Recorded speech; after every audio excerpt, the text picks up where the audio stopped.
interesting four-wheel drive in front of me there. I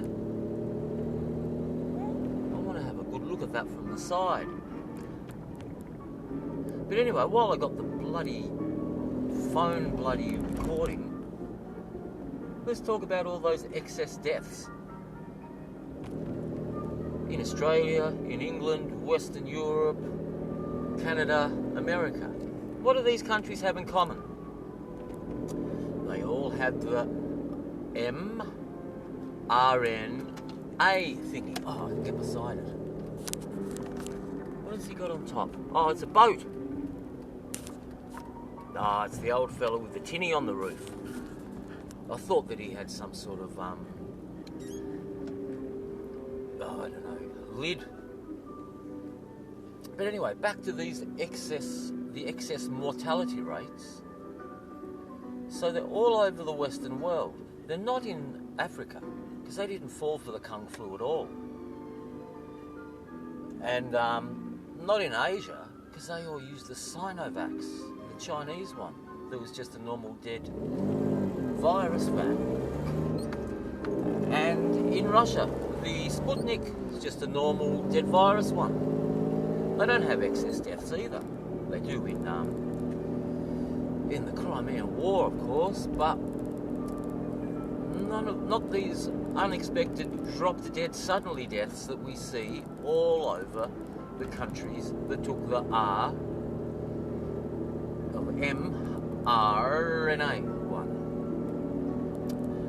And now, you go to the Bureau of Statistics here in Australia or to England or America or whatever, you'll find it.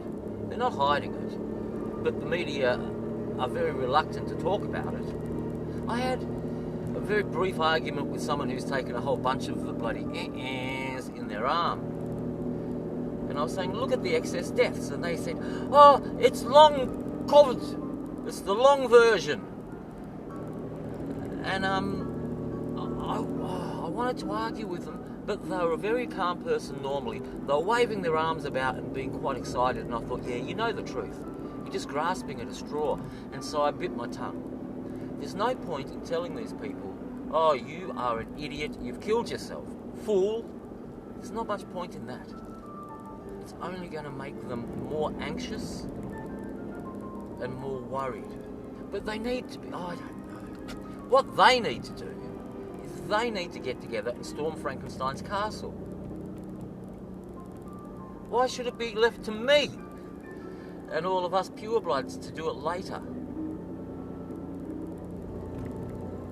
You know, we don't have a death sentence on us, but all of those millions of people who gladly, with glee, sang their songs and got the V.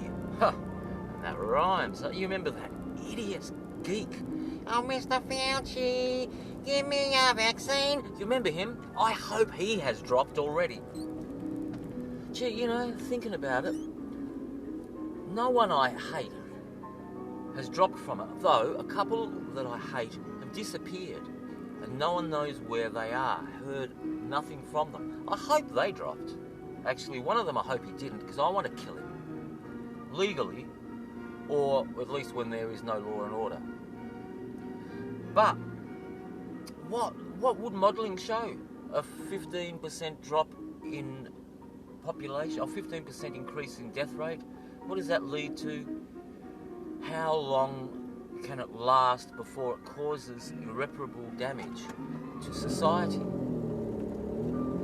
And what effects will it have? Of course, the dead people are not going to be going to work, doing their jobs, participating in society. But,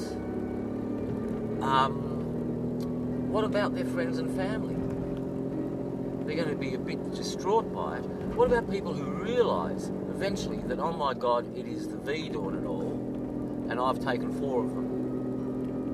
How are they going to react? Like my friend who sticks their head in the sand? Oh no, it's the long version. It's the long Kung flu. Oh boy. So they probably went out and got number 5 to protect themselves from dropping suddenly, when possibly, I think, almost definitely, park up here.